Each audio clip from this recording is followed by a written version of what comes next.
So, this happened about 4 years ago, but it's one of those stories you never forget. I used to work at a small convenience store, and our store manager, let's call him Andy, was just the worst kind of boss you could imagine. He was misogynistic, creepy, and thought being funny meant making offensive jokes about anything and everything. Total bully. Not long after I left the job, I heard he got fired for turning a professional job interview into a disgusting conversation about a young woman's favorite adult films. She reported him, and he got the sack. No surprise there. But before that happened, Andy did something even worse. One winter, we had heavy snow, and one of my coworkers, Gabby, called in saying she was snowed in. Everyone knew she was probably just exhausted. She had a 3-month-old baby and barely slept. The store was overstaffed that day anyway, so it didn't matter.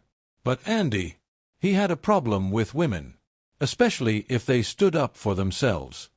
He didn't believe her. So, this genius abandons the store, which is actually serious misconduct, and drives 15 minutes to her house. He takes pictures of her driveway, her car, and even her street, trying to prove she wasn't snowed in. Then he calls her in for a disciplinary meeting later that week. Gabby came out of that office in tears. He'd given her a final warning, just to scare her.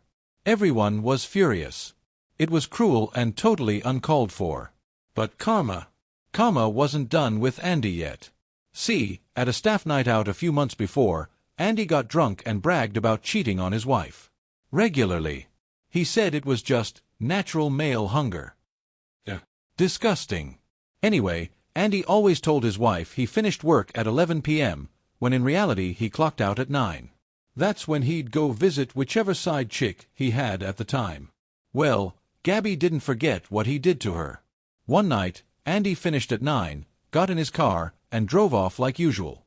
What he didn't know was that Gabby wasn't working that night, and she was waiting for him in her car across the street.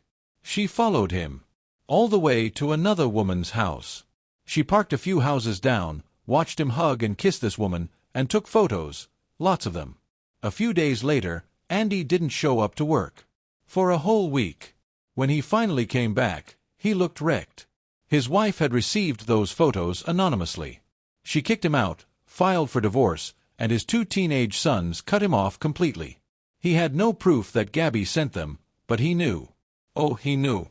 Gabby stayed at the store for a few more months before landing a better job in recruitment. As for Andy, nobody really knows what happened after that. He disappeared from social media and out of everyone's lives. The guy thought he could bully people forever, especially women. But in the end, his own arrogance destroyed him. And honestly, couldn't have happened to a better person.